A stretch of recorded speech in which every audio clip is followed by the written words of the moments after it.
Olá pessoal, aqui é a professora Vanessa Anguinoni e hoje nós vamos falar sobre o detox intestinal. O objetivo nosso é falar o porquê que é importante você fazer detox intestinal de vez em quando, uma vez por ano, 2 vezes por ano.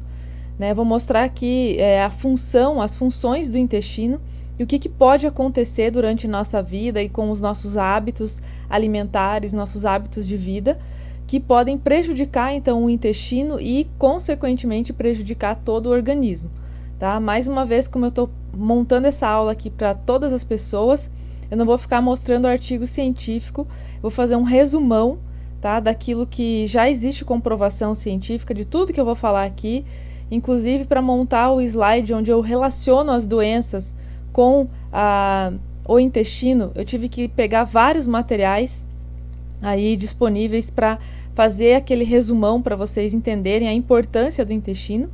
E ainda no final aqui eu vou deixar um pequeno vídeo para os mais incrédulos, tá? Que a gente sempre tem as pessoas que precisam ver e os corajosos vão assistir no final, de um médico que foi o médico inclusive que ajudou a desenvolver tanto a colonoscopia quanto algumas técnicas para retirar pólipos de intestino, por exemplo. Ele mesmo fala no vídeo sobre isso e ele vai mostrar as incrustações fecais, que é difícil falar, mas que são na verdade resíduos de fezes que ficam no intestino, dependendo da sua alimentação, dependendo de uma série de fatores, e também da presença de disbiose, que eu vou trazer aqui o conceito, tá? E aí você vai poder ver com seus próprios olhinhos vários intestinos que ele mostra com a colonoscopia, a diferença então do intestino limpo, o intestino saudável, para o intestino que tem problemas e que tem essas incrustações que tantas pessoas nem sabiam que existia até a gente começar a falar delas, tá bom? Então vou mostrar aqui rapidamente esses conceitos importantes do intestino. Então, pessoal, só para vocês saberem aqui, ó, o intestino tem essas 7 funções, tá? Na maioria das vezes a gente aprende na escola ou na graduação mesmo, para quem é da área da saúde, aí meus alunos, a gente fala muito dessas 3 funções aqui, ó, digestão, né, que é a quebra do alimento para que ele possa ser absorvido. Então, absorver é entrar na corrente sanguínea. Então, todos os nutrientes, para que eles sejam úteis no teu organismo, eles têm que sair do intestino e entrar na corrente sanguínea. Se você tiver algum problema na absorção, você fica desnutrido e cheio de problemas ou doenças. E excreção, que é a retirada dos resíduos que não são aproveitáveis, então, que vão sair pelo intestino com o bolo fecal. E as outras funções aqui a gente não estuda muito. Olha outra função aqui do trato gastrointestinal, que é a detoxificação, que é a limpeza ou retirada das toxinas que porventura entrem no organismo. A função imunológica, por isso tantos estudos agora relacionando o intestino com doenças autoimunes, com problemas de imunidade. Então, se alguém tem problema imunológico, tem que tratar o intestino para que isso melhore. Função neurológica, porque ele produz muitos neurotransmissores, inclusive a serotonina, que é um neurotransmissor muito importante aí no organismo. E a função endócrina, porque ele produz também alguns hormônios que são importantes.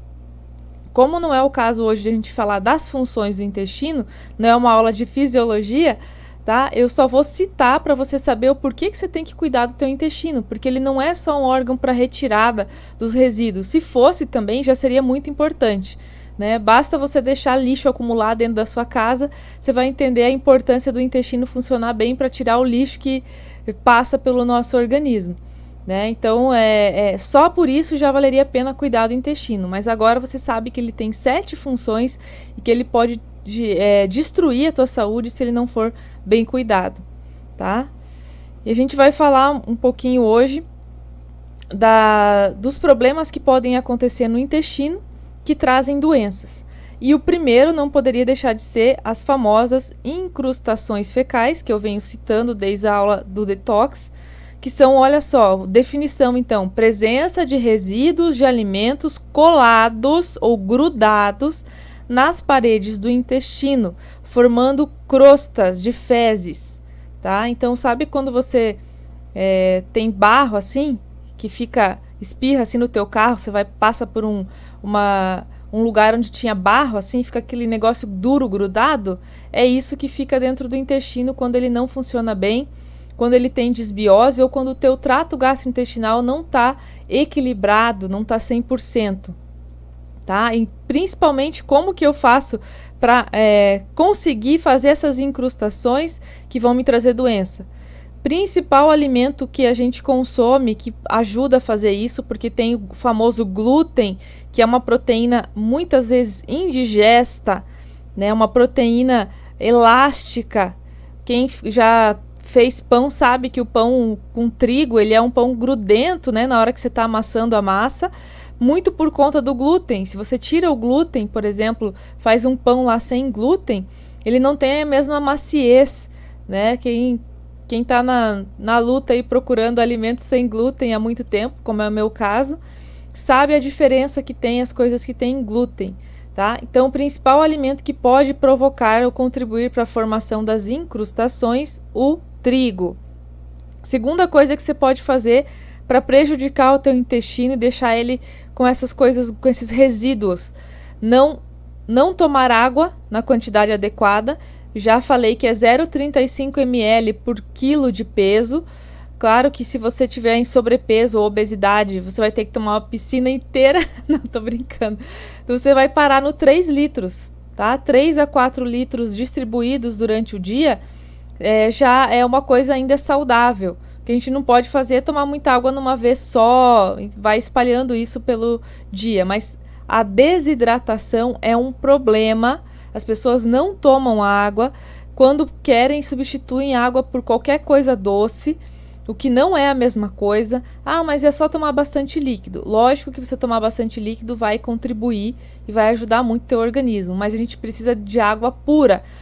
Eu sempre dou o exemplo. Você já tentou lavar o piso da sua casa com Coca-Cola? Já tentou lavar alguma coisa com suco? Fica limpo? Não, né, pessoal? Então a gente precisa também ajudar o corpo a limpar as toxinas, e para isso a gente precisa de água e fibra, que a fibra ela não é bem digerida pelo nosso organismo. Quem faz a digestão das fibras são as bactérias boas do nosso intestino. Nós já vamos falar mais sobre elas. Então elas vão ajudar a formar o bolo fecal e a fazer com que facilitar a saída das fezes, né? Então, se você não come fibra, que está presente principalmente nos vegetais, você pode ficar com constipação intestinal ou com trânsito intestinal lento, que vai favorecer as incrustações, tá? Outra coisa que a gente faz, excesso de açúcar e frutose, não só a frutose da fruta, mas também nos produtos alimentícios que são ricos em frutose e ricos em açúcar. Então, essa mania de consumir doces, bolos e coisas com farinhas refinadas, tudo isso com açúcar refinado, tudo isso gera um excesso de açúcar e frutose, tá? Alimentos com aditivos, que são os alimentos industrializados, para que seja preservado na prateleira, lá eles colocam bastante aditivos, né? Muitos, e a gente acaba consumindo isso, e a soma, né, desses fatores todos que a gente está citando aqui, mais o estresse, que também é altamente prejudicial para o intestino, a gente pode formar essas incrustações que são altamente tóxicas e causam várias doenças, que vocês vão ver lá no vídeo, no final, quando o médico vai citando, né, mostrando os intestinos, ele vai falando algumas doenças que podem surgir, principalmente o câncer intestinal, devido a esses problemas que a gente não vai enxergar, a gente não vai perceber, não é uma coisa aguda que gera um monte de sintomas. O intestino ruim, ele gera um monte de outros problemas, inclusive o ganho de peso, né? Então, um dos fatores para emagrecimento é ter um intestino sem desbiose, um intestino funcionante, o intestino bom, digamos assim, com a microbiota boa, fazendo as suas funções todas aí de forma excelente, é um dos fatores primordiais para o emagrecimento, tá? É um dos fatores primordiais. Então, não dá para você achar que não deve prestar atenção nisso, tá? Então, esse é um dos motivos. O segundo motivo que a gente precisa prestar atenção no intestino e tratar é a disbiose, que acomete muita gente. E o que seria a disbiose? É um estado no qual a microbiota, ou seja, as bactérias do teu intestino, antigamente nós chamávamos de flora intestinal, quando você estudou, talvez lá, se foi há uns 10 anos atrás, era flora intestinal, hoje a gente chama de microbiota, tá? E ela produz, então, quando ela está disbiótica, significa dizer que está crescendo ali micro-organismos maléficos, ao invés de crescer os lactobacilos, micro-organismos benéficos, está crescendo micro-organismos maléficos, como o Clostridium, como a Escherichia coli, tá? E vão mexer, então, na atividade metabólica do organismo, do intestino, e também vão crescer, então, esses micro-organismos desde da região de intestino delgado, intestino grosso. Eu posso ter disbiose, ou seja, crescimento anormal de bactérias ou de bactérias ruins em várias partes do intestino, tá? Então, isso é disbiose.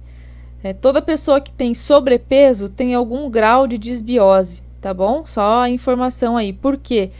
Porque com o sobrepeso a gente alimenta as bactérias ruins, porque para ter sobrepeso eu preciso comer alimentos ricos em açúcar e gordura, né? Para fazer o sobrepeso. Ninguém fica com sobrepeso só de pegar a luz, assim, ficar no sol exposto, né? Ah, mas eu não como tanto assim. Come errado, tá? Se não comesse errado, não teria sobrepeso. Pode até não comer quantidades absurdas de comida. Basta você comer errado, comer alimentos que não têm fibra, não têm nutrientes, alimentos ricos em trigo, coisas refinadas, açúcares, gorduras. Aí você consegue alimentar essa microbiota ruim, falta nutrientes no teu organismo, desregula o teu metabolismo e você fica com tendências a ganhar peso e inflamar o corpo, tá? Tecido adiposo é inflamatório. O que pode causar a disbiose? Né? Por isso que eu sempre falo para as futuras mamães, né, que o melhor parto é o parto normal, o parto cesáreo, ele já para o bebê, tá? Estou falando isso para montar a microbiota intestinal do bebê. Ele não é o melhor tipo de parto, tá? O parto, quando ele é normal, a criança vai receber microbiota passando, né, pela vagina, vai receber microbiota já para formar o seu intestino da mãe. No parto cesáreo isso não vai acontecer. Na amamentação também a criança ganha, além das imunoglobulinas de defesa, que são importantes para formar o sistema imunológico, ainda vem microbiota que está no seio também, ajuda a formar. Então, criança que não é amamentada também pode ter microbiota ruim no intestino. O uso de antibióticos, eu sempre falo para quem, né, para os pacientes, para os amigos, fez tratamento com antibiótico, precisa repor lactobacilo. Poucos me ouvem, né? Espero que depois de assistir os intestinos que a gente vai ver hoje no final da aula, você tenha consciência de que o teu intestino é muito importante, a tua microbiota intestinal não pode ficar comprometida, tá? Então aqui, antibióticos destroem as bactérias, os anti-inflamatórios, principalmente se você fica usando isso de forma abusiva, antiácidos e todos os medicamentos que alteram o pH do estômago, o omeprazol da vida, todo tipo de medicamento que diminui a produção de ácido vai provocar disbiose a longo prazo. Pressa na mastigação, ingesta de líquidos junto com a comida, tá? Então, isso vai provocar uma coisa chamada hipocloridria. Tem um vídeo no YouTube, pessoal, só sobre hipocloridria. Se você tem gastrite, refluxo, eu recomendo você assistir esse vídeo. Você vai entender muita coisa, tá? Nesse vídeo. Então, hipocloridria é a baixa produção de ácido na hora da digestão, na hora que a gente precisa. E quando isso acontece, pode provocar tanto refluxo quanto gastrite, um monte de problemas no estômago, tá? E o problema aí é falta do ácido e não o excesso. E aí o povo fica tomando antiácido para qualquer sintoma gástrico e acaba prejudicando mais o quadro do que ajudando, tá, pessoal? Só vou citar porque não é a aula de hipocloridria. Quem se interessou pelo assunto, entra no YouTube, no meu canal e assiste, tá? Causas ainda da desbiose, ó, já tinha falado, né? Alimento rico em açúcar, gordura e proteínas em excesso.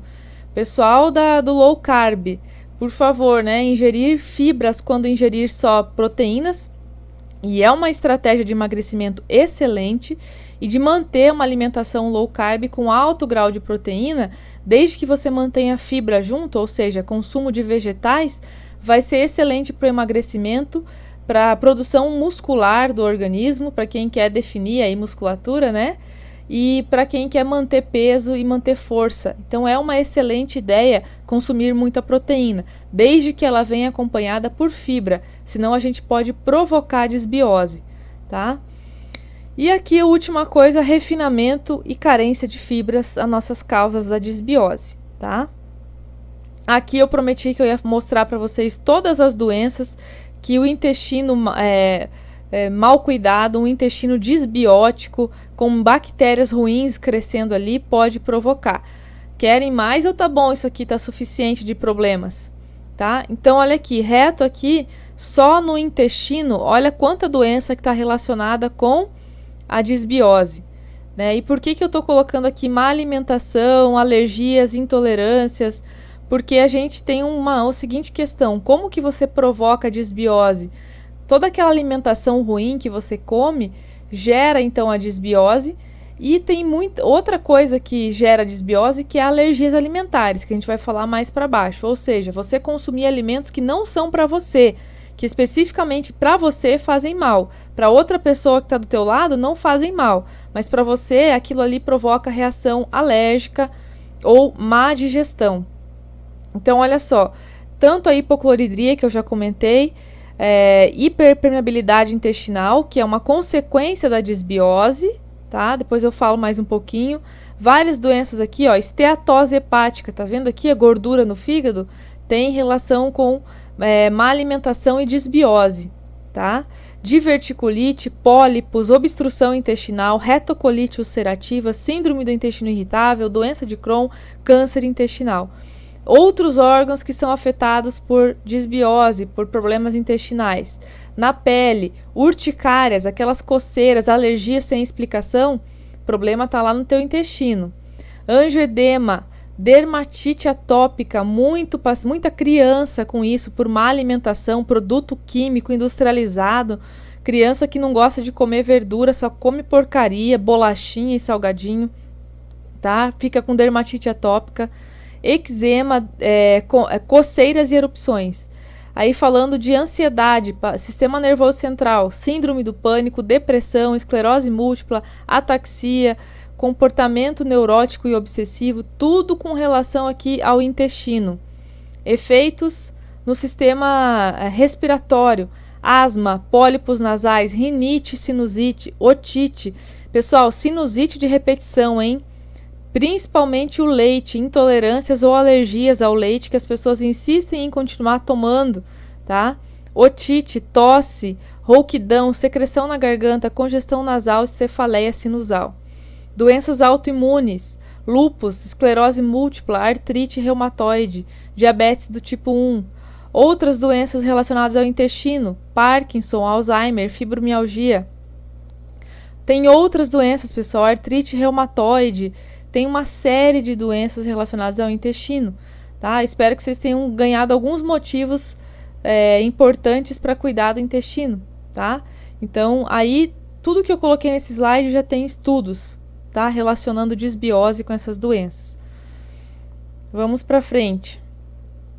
Então, consequências aí de problemas intestinais, uma coisa chamada hiperpermeabilidade. Como o nome já diz, o teu intestino ele é como se fosse vamos dizer assim, uma peneira, sendo bem esdrúxula aqui, tá? Para selecionar o que entra e o que não entra, é uma barreira. Então, quando você faz agressão a essa barreira, quando você faz lesões intestinais ou por incrustações ou por desbiose, você deixa o teu intestino agredido, ele fica permeável, ou seja, ele perde essa junção que existe entre as células e faz uma abertura. E aí começam a passar proteínas, tá? Grandes, pedaços de alimento, pensa assim, grandes, que não deveriam entrar na sua corrente sanguínea, porque ali só vai entrar na corrente sanguínea as coisas que forem pequenas, que forem digeridas, elas começam a entrar na tua corrente sanguínea, essas coisas mal digeridas, e elas são imunogênicas, então elas estimulam o teu sistema imunológico, elas são entendidas pelo teu corpo como invasores e podem ser reconhecidas em qualquer órgão. Tá? Chegam inclusive até na sua articulação e ali elas vão despertar o teu sistema imunológico e vai inflamar a tua articulação e você nem sabe do que. Tá? Você fala assim, eu não sei, eu não bati, eu não forcei, mas eu tô com dor no meu joelho, eu tô com dor no meu braço, qualquer articulação, tá? Pode ser provocada. Então, artroses são provocadas também por um intestino ruim. Tá? O mesmo pode acontecer na tireoide. Você acumular essas proteínas na tua tireoide, existe uma reação ali e você ficar com hipotireoidismo. Tá? Tem uma relação, inclusive, de alimentação com hipotireoidismo chamado tireoidite de Hashimoto. Tá? Então, problemas no pâncreas, no pulmão, efeitos em vários órgãos devido a esse teu intestino ser hiperpermeável. Tá? Inclusive efeitos no cérebro, Alzheimer, esclerose múltipla, autismo, hiperatividade nas crianças.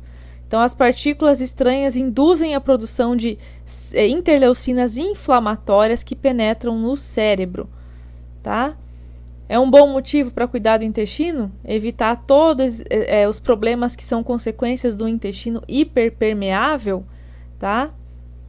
Outra questão que a gente não pode esquecer é a inflamação intestinal causada por estresse, ansiedade, depressão e por alergias alimentares.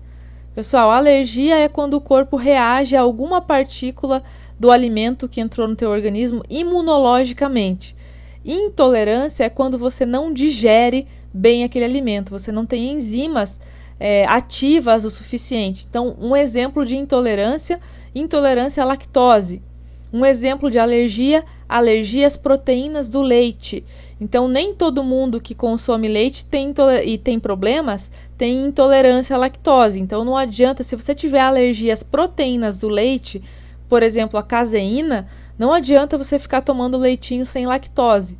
O leite vai te fazer mal, vai te inflamar, te prejudicar da mesma forma, porque o teu problema não é uma intolerância à lactose, e sim uma alergia a proteínas do leite.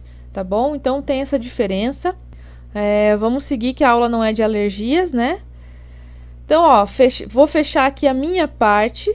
Vou deixar aqui para vocês um vídeo falando sobre as incrustações. Só os corajosos vão assistir esse vídeo, tá? E as pessoas que têm dúvidas, que duvidam, né, dessa questão de que o intestino precisa de detox, né? Essa história aí surgiu agora, é uma moda, né? Uma moda que surgiu agora fazer isso. Pessoal, tem muita coisa que não funciona, que realmente não tem embasamento, né? Às vezes algumas pessoas falam em detox, continuam comendo todos os alimentos inflamatórios. Então, assim, as incrustações são reais. Tá aí o vídeo para mostrar para vocês. Cuidar do intestino é importante. Por isso que eu pedi para vocês tomarem lactobacilos, porque para tratar a disbiose, uma das maneiras é você repor a microbiota boa no teu intestino, tá? Tem estudos relacionando obesidade com disbiose. Existem 5 eixos que eu tenho, inclusive para o pessoal da área da saúde, eu tenho um curso de emagrecimento que fala desses 5 eixos do emagrecimento. Tratar a disbiose, o eixo intestinal é um eixo. Tem o eixo neuronal, que precisa regular a serotonina, tratar as compulsões causadas por falta de neurotransmissores. Tem o eixo hormonal, entra aí o estudo dos hormônios da tireoide, os hormônios a insulina. Então, resistência à insulina provoca ganho de peso. Então, caso você faça toda uma questão de mudança alimentar, se você fizer exercícios, mudar a tua vida e ainda assim você não emagrece, você tem problema, desregulagem, né, problema em algum dos eixos do teu corpo, do metabolismo. Enquanto você não tratar isso, você não vai emagrecer, tá? E já digo que o principal fator para você emagrecer é a alimentação. Não me venha com nenhuma outra historinha que não adianta. A alimentação. O exercício é fundamental? Tomar água é fundamental? Sim. Tratar os eixos desequilibrados que a professora está falando para vocês que existem no teu metabolismo, fundamental também. a alimentação não tem troca, não tem pílula mágica, não tem nada que substitua, tá bom? É assim que é e não adianta chorar, tá? Deixo vocês aqui com o vídeo, espero que vocês tenham entendido a importância do detox intestinal. Até a próxima! As variações do estado do intestino. Bom, a primeira imagem é de um intestino de uma pessoa de 90 anos.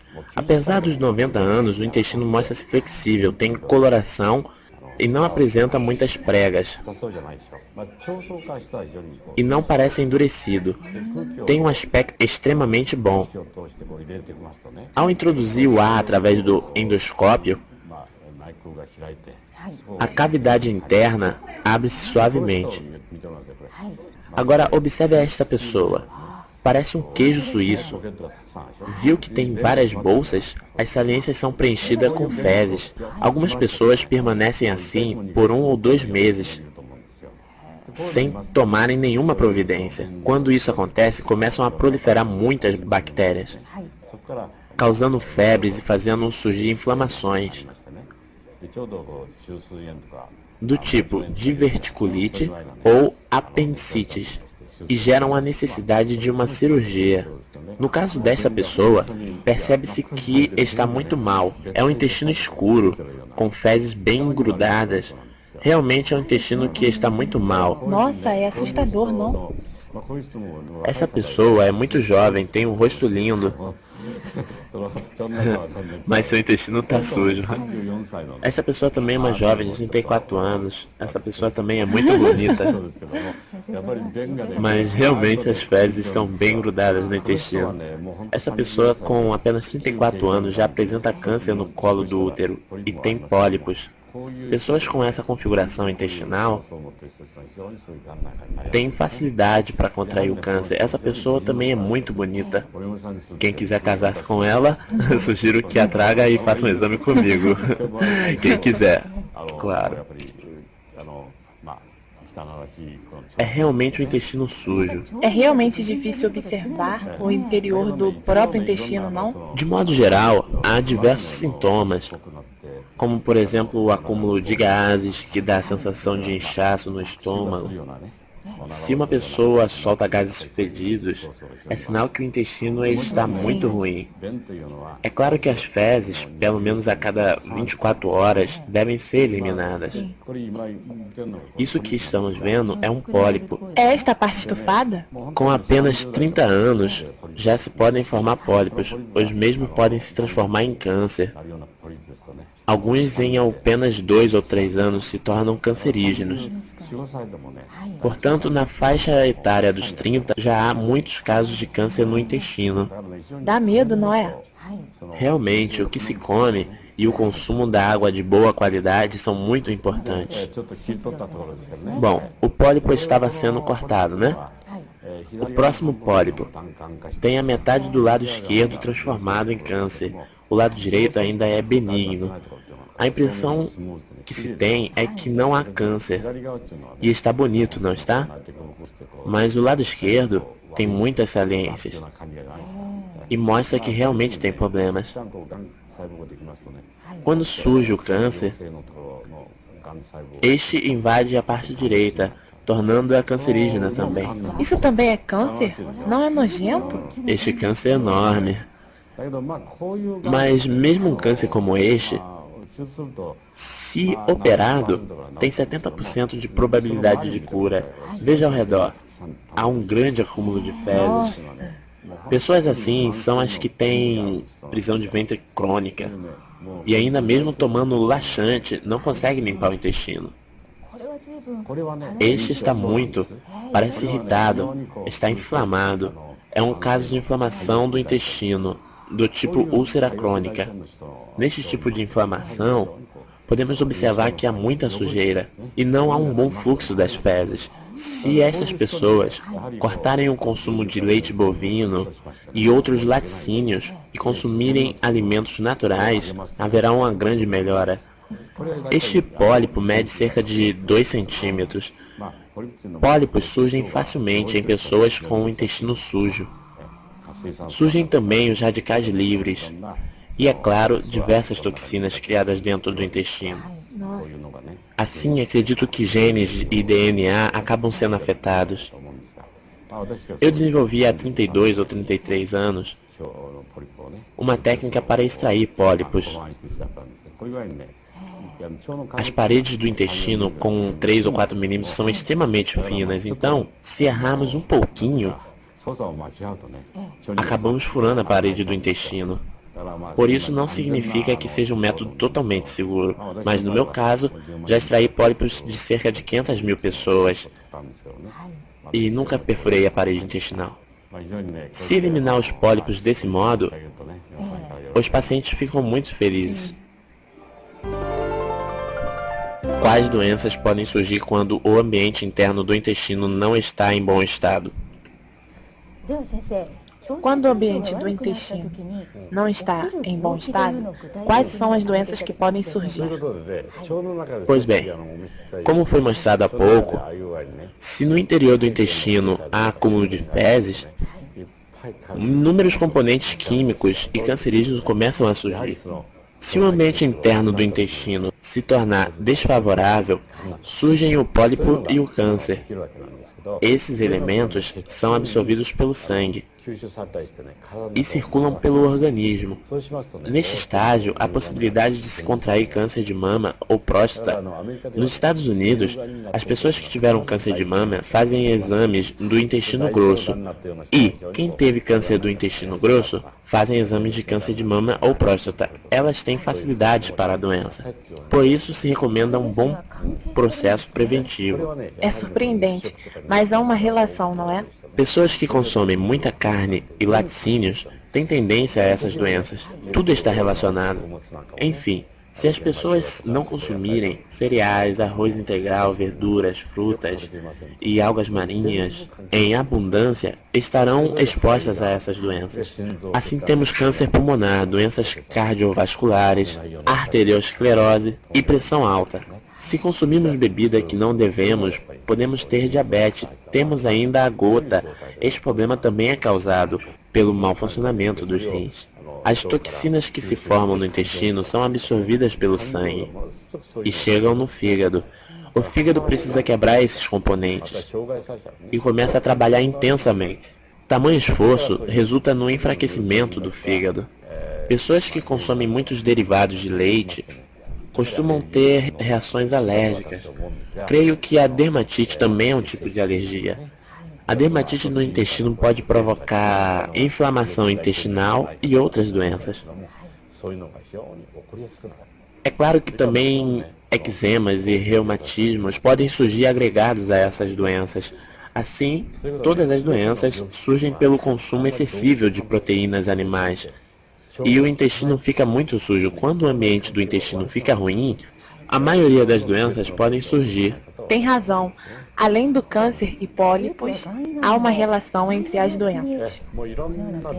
Sim, surgem diversas doenças. Por isso, se comermos os alimentos certos, tomarmos água de boa qualidade, evacuarmos regularmente e consumirmos suplementos alimentares para deixar o ambiente intestinal bem preparado, tais doenças poderão ser evitadas ou tratadas.